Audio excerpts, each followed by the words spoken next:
तो chapter 21 neural control and coordination.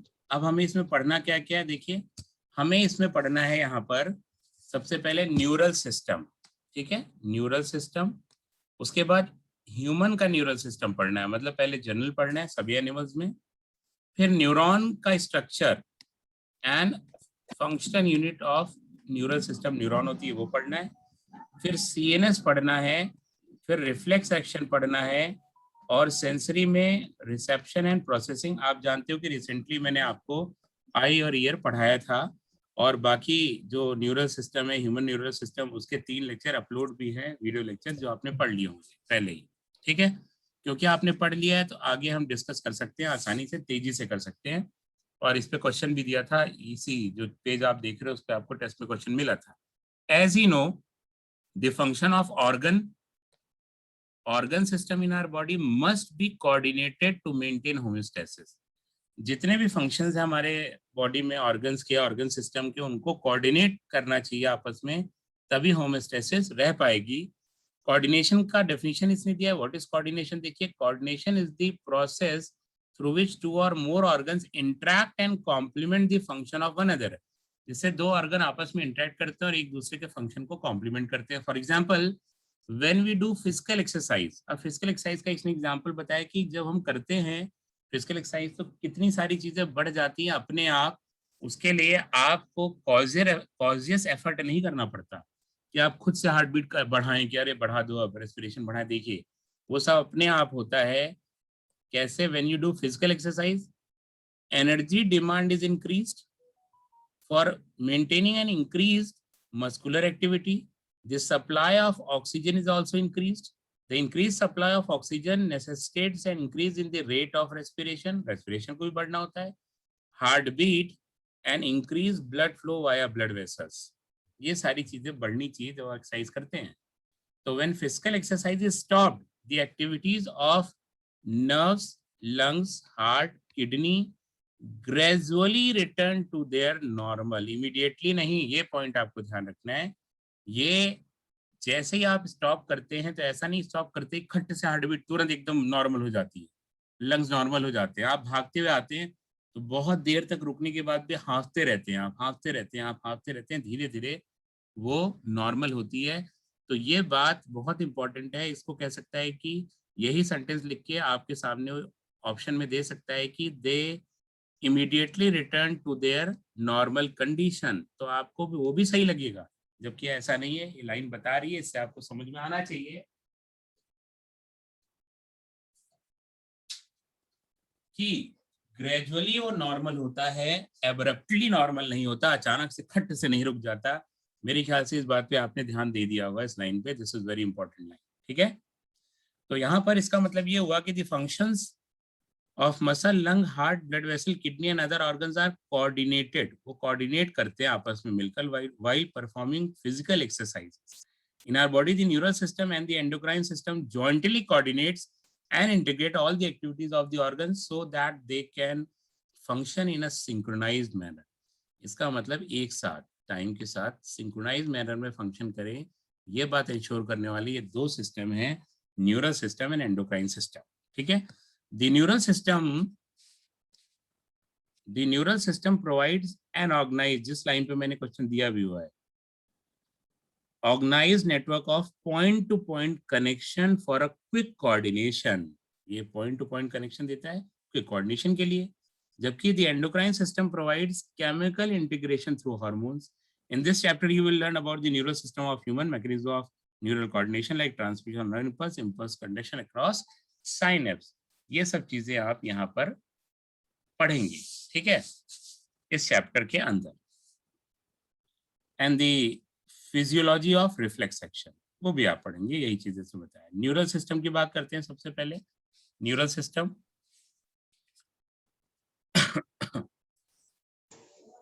Animals में highly specialised sales का बना होता है, जिसे कहते हैं डियर न्यूरॉन्स, ठीक है। न्यूरॉन्स का बना होता है which can detect, receive and transmit different kind of stimuli। ये ऑप्शन में मैंने दिया था एक आपको, यही लैंग्वेज थी, यही सेम लैंग्वेज थी। द ऑप्शन वाज करेक्ट, ये ऑप्शन करेक्ट मैंने बनाया था। पहले मैं इसको अपने क्वेश्चंस में प्रीवियस ईयर में इसको गलत बनाता था, है ना, कैन नॉट ट्रांसमिट, इसमें मैंने कर दिया ट्रांसमिट और दूसरे ऑप्शन को गलत कर दिया क्योंकि गलत पूछा था मैं, याद होगा शायद आपको, which can detect, receive and transmit different kinds of stimuli. ठीक है, neural organization is very simple in lower invertebrate, ये वाला भी ऑप्शन दिया था ना। फॉर एग्जाम्पल हाइड्रा, हाइड्रा की बात करें तो नेटवर्क ऑफ न्यूरॉन्स होता है हाइड्रा में। असल में हाइड्रा में जो चीज होती है ना उसे हम कहते हैं नर्व नेट। हाइड्रा में नर्व नेट कहा जाता है क्योंकि न्यूरॉन पहली बार सिलेंटेटा में आए। पॉरीफेरा अकेला फाइलम है विच लैक्स नर्व सेल्स। पॉरीफेरा अकेला एनिमल फाइलम है जहां पर की नर्व सेल्स या न्यूरॉन्स आप कह लीजिए एब्सेंट होते हैं, यूं कहिए न्यूरॉन्स आर एब्सेंट। केवल ये अकेला फाइलम, बाकी कोई भी फाइलम ऐसा नहीं जहां न्यूरॉन नहीं होता। पहली बार सिलेंटेटा में आया मगर वो डिफ्यूज था, एक जाले की तरह था, तो नर्व नेट उसे हम नाम देते हैं। ठीक है, the neural system is better organize in insects, insects में बेटर ऑर्गेनाइज होता है, वहां पे पेयर्ड गैंग्लिया होता है, उससे double ventral nerve cord connect होती है, ऐसे ये कमीशोर्स कनेक्ट होते हैं, यहाँ से बाहर भी नर्व जाती है। तो पूरी बॉडी में एक लैडर नुमा या सीढ़ी नुमा लैडर लाइक आपको सिस्टम दिखाई देता है। गैंग्लिया भी होता है जिसे ब्रेन कह सकते हो कॉकरोच में, जैसा आपने पढ़ा है। तो यहाँ बेटर ऑर्गेनाइज्ड हो गया इंसेक्ट्स में। Where brain is present, brain का मतलब ganglia, along with the number of ganglia and neural tissues. The vertebrate have more developed neural system. vertebrate का तो और भी ज्यादा developed neural system होता है। ये बात यहाँ पे खत्म हो जाती है। ठीक है, सर गैंग्लिया क्या होता है बता दीजिए। Collection of cell body of neurons is known as ganglia. और जब बहुत ज्यादा सेल बॉडी ऑफ न्यूरॉन्स होती है तो उसे ब्रेन भी कह दिया जाता है, परंतु अगर कम हो तो गैंग्लिया कहते हैं। ठीक है, जैसे हमारे में भी गैंग्लिया होता है। Okay sir. तो इसका मतलब गैंग्लिया उसे कहते हैं जहां पर कलेक्शन ऑफ सेल बॉडी, मतलब साइटोन जिसे कहते हो ना, soma, cell body of neurons उसे हम कहते हैं गैंग्लिया। में जरा बना के भी दिखा देता हूँ आपको, आप और समझ जाएंगे। जैसे ये सेल बॉडी है, ये एक्सन गए, ये सेल बॉडी है, एक्सन गए, सेल बॉडी, एक्सन गए, सेल बॉडी, एक्सन गए, सेल बॉडी, एक्सन गए, यहाँ cell body, axon cell body, axon cell body, axon cell body, axon. तो ये जो आप देख रहे हो यहाँ, ये सेल बॉडी ग्रे कलर यहाँ पे प्रोवाइड कर रही है, ये पूरे जो रीजन है यहाँ पे सेल बॉडी है। तो ये जो सेल बॉडी ऑफ न्यूरॉन्स है इसी को आप कहते हो गैंग्लिया। अगर बहुत ज्यादा सेल बॉडी हो, ऑर्गेनाइज्ड हो सही से, तो उसी को नाम देते हो ब्रेन का। पर अगर जैसे हमारे ब्रेन भी collection of cell body of neurons है, पर नीचे भी सेल बॉडी होती है, नीचे भी तो होंगी कुछ सेल बॉडी, वो कम होती है, उन्हें गैंग्लिया कहते हैं। और नीचे का जो ये पोर्शन देख रहे हो, ये जो एक्सन गए, इन्हें कहते हैं नर्व। इसका मतलब कलेक्शन ऑफ एक्सन नर्व होता है, और कलेक्शन ऑफ जो सेल बॉडी होती है साइटोन, उसे कहते हैं गैंग्लिया। अगर बहुत ज्यादा गैंग्लिया तो बहुत सारे हों, बहुत सारी सेल बॉडीज हों नंबर में, मिलियंस में, तो उसे कहते हैं ब्रेन, जैसे कि हमारा ब्रेन है ना। गैंग्लिया ही और मॉडिफाई हो जाता है, कहते हैं ब्रेन। मेरे ख्याल से बात क्लियर हो गई क्या? ठीक है, न्यूरल सिस्टम सारी बातें आप जान रहे हैं। तेजी से देख लेते हैं, ज्यादा समय वेस्ट नहीं करते बेटा इसमें, क्योंकि आप लेक्चर पढ़ भी चुके हैं मेरा, है ना। तो यहाँ पर जरा देखिए तो ये है ह्यूमन न्यूरल सिस्टम, जानते हो, central nervous system, central nervous system, peripheral nervous system में इंक्लूडेड होता है ये दोनों इसमें इंक्लूड होते हैं। CNS include brain and spinal cord. ठीक है, and is this site of information processing and control. ये वो साइट है जहाँ पे इंफॉर्मेशन प्रोसेस होती है और कंट्रोल होती है। पीएनएस में क्या होती हैं? नर्व्स होती हैं, जो कि असल में सीएनएस से जुड़ी होती हैं, ब्रेन एंड स्पाइनल कॉर्ड से निकल रही होती है, वही नर्व्स होती हैं। ये दो तरह के फाइबर होते हैं, एफरेंट और efferent. Afferent fiber transmit impulse from tissue organ to CNS, और इफरेंट उल्टा होता है, और efferent fiber transmit regulatory impulse from CNS to concern peripheral organ. एक तरह से आप कह सकते हो एफरेंट जो हुआ वो क्या हो गया? सेंसरी हो गया ना। एफरेंट फाइबर्स क्या हो गए? सेंसरी। सेंसरी क्या होते हैं? जो ब्रेन से इंफॉर्मेशन, जो कहीं और से इंफॉर्मेशन सेंसरी, हाँ जी। और इफरेंट वो जो इंफॉर्मेशन आप कह सकते हो भाई मोटर, एक तरह से मोटर हो सकती है, कह सकते हो। अगर इफरेंट का फाइबर का ये मतलब होता है कि जो इंफॉर्मेशन जो है वो ब्रेन से कंसर्न ऑर्गन के पास ले जाए। ठीक है, आगे the PNS is divided into two divisions called somatic neural system and autonomic neural system. Somatic neural system और autonomic. सोमैटिक न्यूरल सिस्टम ये इम्पल्स रिले करता है सीएनएस से स्केलेटल मसल के पास, जबकि ऑटोनॉमिक वो ट्रांसमिट करता है इम्पल्सेस सीएनएस से involuntary organs and smooth muscles of. तो बात समझ गए, क्लियर हो गई आपको, कोई इसमें दिक्कत की बात नहीं, आप लेक्चर में पढ़ चुके हो इसलिए बहुत एलॉबरेट मुझे नहीं करना है। फिर भी एक बार बता देता हूँ उन लोगों के लिए जिन्होंने लेक्चर नहीं पढ़ा है कि देखो सोमैटिक जो है ना वो किसके पास ले जाता है, वो इंफॉर्मेशन ले जाता है उनके पास जो कि क्या है वॉलंटरी स्केलेटल मसल, और ऑटोनॉमिक उनके पास ले जाता है जो कि इनवॉलंटरी हैं जैसे कि स्मूथ मसल और इनवॉलंटरी ऑर्गन्स। ठीक है, और ऑटोनॉमिक नर्वस सिस्टम के दो पार्ट होते हैं, सिंपैथेटिक एंड पैरासिम्पैथेटिक, वो बात आप जानते हैं। Next, neuron is structure and function unit of nervous system. ठीक है, मुझे टॉपिक पढ़ाने की बिल्कुल जरूरत नहीं है क्योंकि आप मेरे टिश्यू वाले लेक्चर में पूरा देख चुके हो, जितना इसमें लिखा उससे ज्यादा बातें उसमें हैं। फिर भी मैं ये बता रहा हूँ ये बताने के लिए कि आप जान जाएं कि एनसीईआरटी के बाहर से क्वेश्चन आता है, वरना आप मुझे क्वेश्चन करेंगे कि एनसीईआरटी के बाहर से क्वेश्चन दे दिया आपने टेस्ट में, क्यों दे दिया उसका कारण भी तो समझिए, क्योंकि मुझे आपको फुल मार्क्स दिलाने हैं। एक दो क्वेश्चन बाहर से आया तो छुड़वाना नहीं है। तो जरा देखिए इस बात को, फिर से देखिए इस बात को ताकि आप समझ पाए। न्यूरॉन, हाँ बेटा सर, इस ऑटोनॉमिक न्यूरल सिस्टम के बाद सर एक पैराग्राफ है विसरल नर्वस सिस्टम भी का हुई, वो सेम पैराग्राफ है, उसी की बात कर रहा है। Autonomic neural system visceral same है, ठीक है, मुझे पता है वो पैराग्राफ है पर वो बातें सेम है ना। आप जब पढ़ोगे तो आप समझ जाओगे, और वो पैराग्राफ इसी दिन को प्रोजेक्ट करके उसको भी डिस्कस करेंगे। ठीक है, आगे देखते हैं। न्यूरॉन एक माइक्रोस्कोपिक स्ट्रक्चर है, इसके 3 पार्ट्स होते हैं। ये सब बच्चों वाली बात है, आप लोग इतना पढ़ चुके हो अब तक कि आपको बताने की जरूरत नहीं है। Cell body, dendrite, axon. NCERT discussion केवल खास बातों के लिए है, हर बात के लिए हम करेंगे तो उतना समय नहीं रहेगा। सेल बॉडी कंटेन साइटोप्लाज्म, उसमें साइटोप्लाज्म होता है, टिपिकल सेल ऑर्गेनिल्स होते हैं और कई सारे ग्रेनुलर बॉडीज होती है कॉल्ड निस ग्रेन्यूल्स। ठीक है, अब निस ग्रेनुल कह तो दिया इसने, निस ग्रेनुल के बारे में बताया क्या होता है उसमें, बताया क्या एनसीईआरटी में, बोलिए। नो सर, नो आगे कुछ बता रहा है कहाँ पाए जाते हैं कहाँ नहीं, पर निस्ल ग्रेन्यूल्स जो होते हैं ना वो असल में मैंने आपको लेक्चर में बताया है निस्ल ग्रेन्यूल्स, और मैंने क्वेश्चन में भी पूछा आपसे क्योंकि आया हुआ क्वेश्चन है आईपीएमटी में। इसमें होता है मैसेंजर आरएनए, इसमें होता है ईआर, इसमें होता है राइबोसोम। बात समझिए आप, इन 3 चीजों का मिला होता है और इन 3 चीजों से आप जान गए कि ये प्रोटीन सिंथेसिस करने का काम करता है। किसका? Protein synthesis for wear and tear, ताकि न्यूरॉन लाइफ में दोबारा नहीं बन पाते एम्ब्रियोनिक लाइफ के बाद, तो उनमें जो वियर एंड टियर है उसको दूर करने के लिए ये आपस में जुड़े होते हैं और प्रोटीन सिंथेसाइज करते हैं। ये क्वेश्चन इसने पूछा हुआ है, किसके बने हुए हैं 2 साल पहले ही, ये एनसीईआरटी में नहीं गिवन है पर इसने पूछा है। आगे देखिए, आगे चलते हैं। Next, short fibers which branch repeatedly and project out of the cell body contains Nist granules. They are called dendrite. इसका मतलब Nist granules are present in dendrite and they are also present in cyton, जो पहले बताया कि cyton में है और dendrite में भी है, पर axon में ये नहीं होते। These fiber transmit impulse toward the cell body. ये cell body के पास transmit करते हैं impulse को। Axon जो होता है वो सेल बॉडी से दूर ले जाता है, जो आगे की लाइनों में हम देखते हैं। ठीक है, axon is long fiber the distal end of which is branch. Long fiber होता है जिसका डिस्टल एंड क्या होता है, ब्रांच होता है।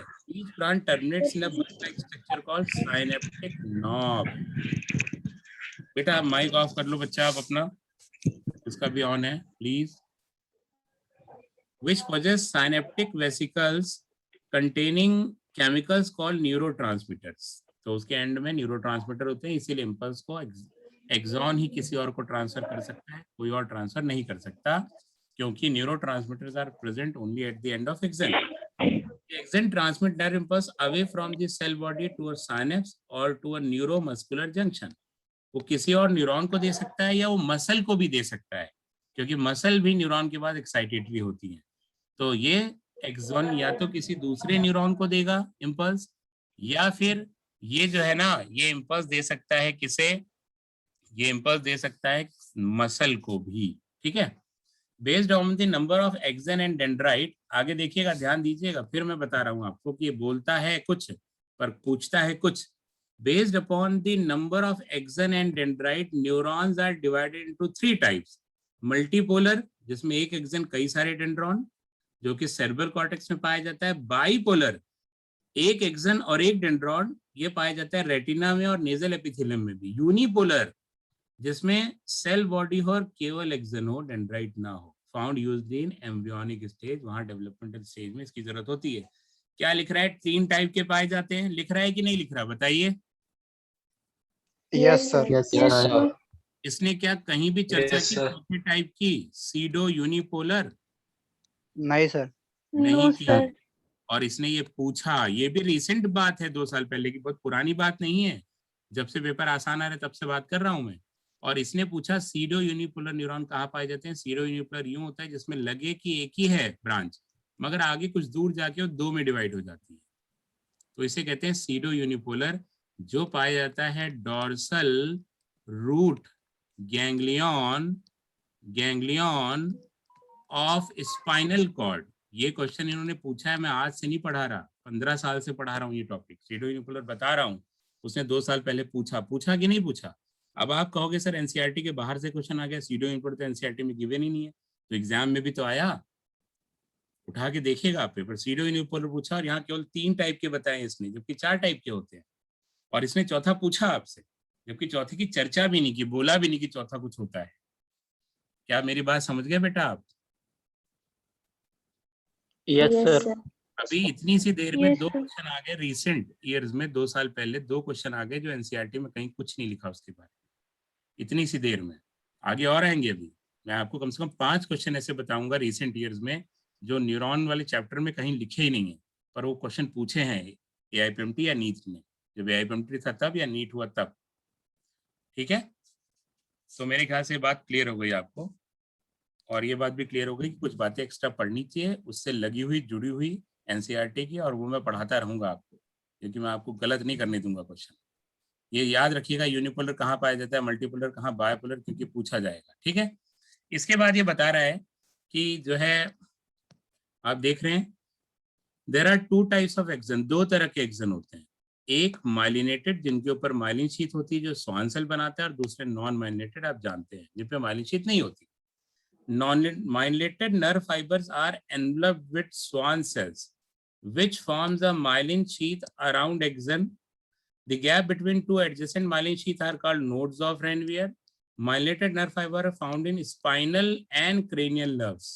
बोल रहा है unmyelinated nerve fibers are enclosed by Schwann cell. इसका मतलब वो भी enclosed होती है Schwann cell से, परंतु वहां myelin sheath नहीं बनाती Schwann cell. That does not form myelin sheath around the axon and is commonly found in autonomous and somatic neural system. ठीक है, ऑटोनॉमिक और सोमैटिक न्यूरल सिस्टम में ये पाए जाते हैं, और स्पाइनल और क्रेनियल नर्व जो होती है उसमें नहीं पाए जाते, जो डायरेक्ट स्पाइनल और ब्रेन से निकल रही हैं। शुरू में वो तो माइलिनेटेड हैं, पर जब आगे जाती हैं ऑर्गन्स के पास तक तो उनमें माइलिन शीथ नहीं होती। यही इसका कहने का मतलब है, ऑटोनॉमिक और सोमैटिक न्यूरल सिस्टम कहने का मतलब। सर अच्छा माइलिनेटेड में सर जी, सर माइलिनेटेड नर्व फाइबर और नॉन माइलिनेटेड नर्व फाइबर में सर सबसे ज्यादा कंडक्शन किसका होता है? कंडक्शन माइलिनेटेड नर्व फाइबर का होता है, मैं बता चुका हूँ लेक्चर में। कंडक्शन वो मैं बताता भी आपको भी 50 टाइम्स फास्टर होता है as compare to non myelinated. कारण आपने लेक्चर में पढ़ा, नहीं पढ़ा तो पहला लेक्चर आप पढ़िए, क्योंकि कारण समझाने में समय लगेगा। ठीक है, मैंने लेक्चर में बताया है बेटा आपको, क्वेश्चन भी पूछा था कि अगर through out the length myelin sheath लगा दें तो कंडक्शन क्या होगा, कंडक्शन विल बी स्टॉप्ड। ये क्वेश्चन आपको मिला था टेस्ट पेपर में, है ना? मुझे याद रहता है मैंने कौन सा क्वेश्चन दिया है, आपको ज्यादा याद रहना चाहिए कि कौन सा क्वेश्चन आपका गलत हुआ है। रहना चाहिए कि नहीं बच्चा? आशुतोष, यस सर रहना चाहिए। अब आगे देखिए, यहाँ पर ये अगर नॉन माइलिनेटेड नर्व फाइबर है तो श्वान सेल वहां कर क्या रहा है, क्या करेगा? क्योंकि जहां वो माइलिन शीथ नहीं भी बनाता बेटा, वहां न्यूरिलेमा बनाता है। क्या बनाता है? न्यूरिलेमा। न्यूरिलेमा अपॉन एक्सोलेमा। एक्सोलेमा एक्सॉन की कवरिंग होती है, उसके ऊपर न्यूरिलेमा बनाता है। जैसे आप कह लो कि ये जो ब्लैक से इसने बनाया, मान लीजिए ये तो माइलिन शीथ है, तो इसके ऊपर एक्सोलेमा होती है हर एक्सॉन के ऊपर, और उसके बाद भी उसके ऊपर वो बनाता है न्यूरिलेमा, उसके ऊपर भी कवरिंग बना देता है न्यूरिलेमा। जहाँ नोड ऑफ रेनवियर है वहां भी न्यूरिलेमा होगी, तो इसका मतलब इसने उसके ऊपर बना दी न्यूरिलेमा। तो जिनमें ये माइलिन शीथ नहीं बनाता उनमें क्या बनाता है, केवल न्यूरिलेमा। ठीक है, अब जो बात यहाँ नहीं थी वो बात आप पढ़ चुके हो, याद दिला देता हूँ। ओलिगोडेंड्रोसाइट भी होते हैं जो कि सीएनएस में माइलिन शीथ बनाते हैं, पर वो न्यूरिलेमा नहीं बनाते। तो कल को ये क्वेश्चन भी पूछ सकता है, ऐसा नहीं कि नहीं पूछ सकता। उसने स्वान सेल दिया, आपको ओलिगोडेंड्रोसाइट भी जानना होगा। ओलिगोडेंड्रोसाइट ये क्या करता है, forms myelin sheath, myelin sheath in CNS, मगर ये माइलिन शीथ ही बनाता है। It does not form neurilemma. इसका ये मतलब हुआ कि सीएनएस में न्यूरिलेमा नहीं होती, पर पीएनएस में न्यूरिलेमा होती है, क्योंकि पीएनएस में माइलिन शीथ स्वान सेल बनाता है और सीएनएस में माइलिन शीथ कौन बनाता है, ओलिगोडेंड्रोसाइट्स। कौन बनाता है, oligodendrocyte, but they do not form neurilemma, वो न्यूरिलेमा को नहीं बनाते भी। ठीक है सर जहाँ श्वान सेल माइलिन शीथ बनाएगा वहां भी वो न्यूरिलेमा बनाएगा ना, ऊपर न्यूरिलेमा बनाएगा वो। ठीक है, और जहां नहीं बनाता नोड्स ऑफ Yes, नेरविन वहां पर भी, वहां तो न्यूरिलेमा ही होगी ही, माइलिन शीथ तो है ही नहीं, है ना। यस तो ये बात क्लियर हो गई होगी बेटा, आपको ये भी क्लियर हो गया होगा कि ओलिगोडेंड्रोसाइट भी आपको याद रखना है फॉर द रीजंस जो मैंने अभी आपको बताया। अब generation and conduction of nerve impulse अगर मैं पूरा यहाँ बताऊंगा तो बहुत समय लगेगा। आपने मेरा पहला लेक्चर पढ़ा है इसका ना बेटा, सभी ने? Yes sir. Yes sir. वो आप पढ़िए बेटा, और इस पूरे टॉपिक को पढ़िए। अगर कोई प्रॉब्लम हो तो बताइए, आप पढ़िएगा फिर से, क्योंकि इसमें वही बातें लिखी हैं जो मैंने बताई हैं। और यहाँ सर लेक्चर थोड़ा इजी तरीके में आपने बताया।